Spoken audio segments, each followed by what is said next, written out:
poppin' B? Purpuck here, and welcome back to another episode of Race the Ramen, the show where I attempt to review something unscripted in the amount of time it takes to boil an instant ramen. And today we'll be taking a look at Borderlands, the movie based on the video game, showing now in theaters. Alright, we're going to start the timer right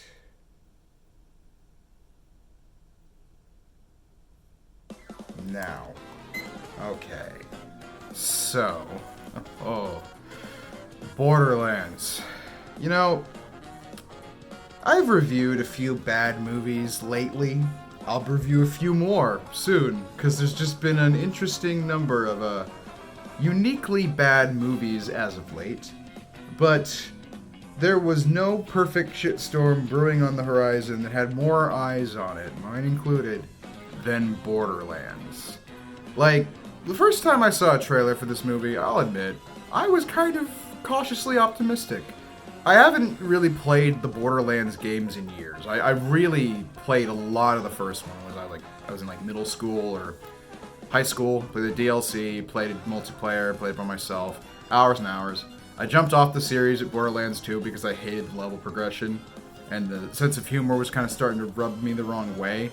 But, you know, I call myself a sort of fan, a casual fan. Someone who knows a little bit about Borderlands and would be kind of interested to see a Borderlands movie. I mean, don't get me wrong, even from the trailers, it didn't look very good, but I didn't necessarily think this was going to be, you know, a doomed voyage, a movie that couldn't be good. But then all the word of mouth started coming in. Everyone who saw this movie early said it was terrible. Cate Blanchett basically said something to the effect of, I did this for money and that's it. The casting had everyone scratching their heads because none of the characters seemed to be appropriately cast, and these actors were just like the wildest people to put in a movie together. Yeah, Cate Blanchett playing a character who she's like twice as old as. Ariana Greenblatt playing a character who's younger than she is in real life, who's completely different from the video game. Some guy playing Krieg the Psycho, who's doing a great job, but has nothing to do because they didn't find a good reason to put him in the story. Kevin Hart, famous comedian Kevin Hart, playing the straight man of the group, telling the least jokes of the main group. Jamie Lee Curtis doing something? One of the most confusing performances with a lack of direction I've seen in forever. Right after her Oscar for Everything Everywhere All at Once. And of course, recently self-pronounced narc and fake-ass punk Jack Black as Claptrap. Playing one of the most annoying characters in video game history is a comedic actor who's normally one of the most charming in the industry, and they made him as horribly unfunny and annoying as they possibly could, more so than the character he's based on. This whole movie was doomed from the start. And I know I said I didn't think of it as that. I wanted this to just be kind of a fun adventure movie with a gang of misfits. That's clearly what it was trying to do. It wants so badly to be Guardians of the Galaxy or the Dungeons and Dragons movie. I mean, obviously it wants to be Guardians of the Galaxy more, but there have been plenty of good ensemble, motley crew, misfit cast adventure movies in the last few years. This is one of the worst. I'd put this maybe only 1 or 2 degrees above the original Suicide Squad for just kind of completely failing to put your movie together. If it weren't for the exception of a handful of small scenes I could kind of say were a little funny or reasonably well done as movie scenes compared to everything else around it, I'd almost say this movie doesn't function at all.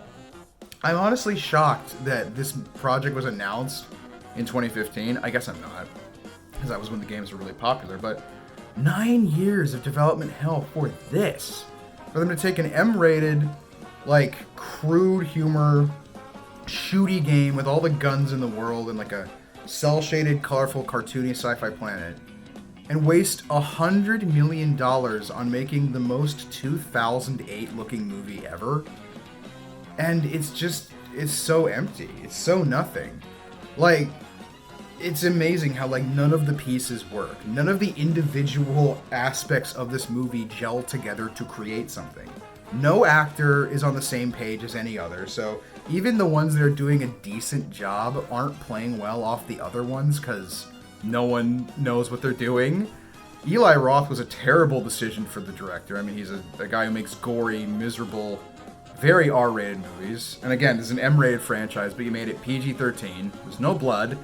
Hardly any guns. I mean, there's guns, but it's from the franchise with 11 billion guns. There should be guns everywhere. There should be more cool sci-fi monsters everywhere. There should be more references to the game everywhere. There should be more of a movie in here. Hopefully that gives you a decent impression of what I think of the movie, though frankly, I doubt it can, because I could go on for a while. I really, genuinely, let me know if you want me to down below. I want to make like an extended thoughts video on this, possibly, like a Perpoc Ponders, where I just go full spoilers and talk about everything. But like, if it weren't for some mild entertainment value I gleaned from this, and the occasional bits of so bad it's good, like jaw-dropping spectacle stuff, this is just genuinely a terrible movie on almost every level. Even though it's not like awful in its individual aspects, none of it sparks. There is no cohesion. There is almost nothing holding this story together, and I don't really know who it's for. It's not very funny at all. I almost didn't laugh at all. My whole theater was quiet for almost the entire showing. I think maybe like 4 or 5 times I heard other people laugh. And then like, the action's lame, the editing's lame, the story sucks. You've seen every individual aspect of this story before. It's like Chosen One, Hidden Treasure, mother issues. Like Claptrap is basically their R2-D2, and the whole thing is just a patchwork quilt of garbage. There's production errors in the final cut. You can see like crew members opening doors. There's a can of Axe body spray just like sitting in the middle of a scene at some point. And there's no other like real world product placement in this, so I can only assume they literally just left a can of deodorant in the movie on accident.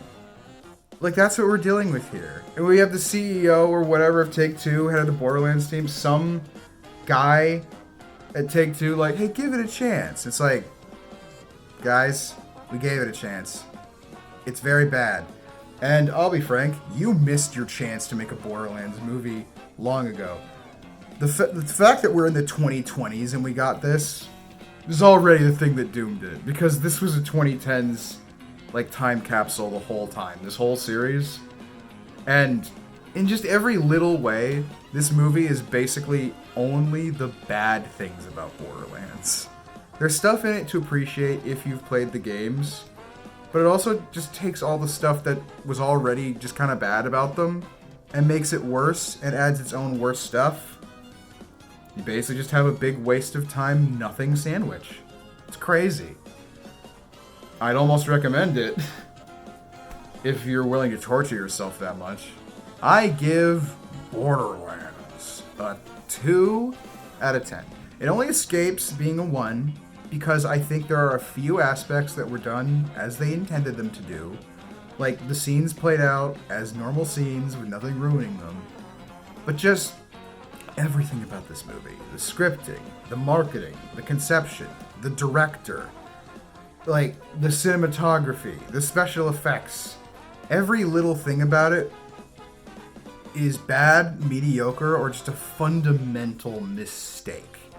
This whole movie was a big-ass mistake. And you bet your ass that I sat there all the way through it and waited for the credits just so I could boo when Strauss Zelnick and Randy Pitchford's producer credits showed up, because screw both of those guys, especially Randy Pitchford. Greasy ass, leaving a hard drive full of company secrets and illicit content in medieval times looking ass bitch. Block me, Randy, I fucking dare you. Yeah, terrible movie, don't see it unless you love horrible movies, because not since Madam Web has this year provided us with a specimen so lively in its awfulness. Also, small note, I know I've been rambling for a while now, but I really gotta say, If this is what the Borderlands movie is looking like, that Bioshock movie is gonna suck ass, dude. If it doesn't, I'll eat my hands.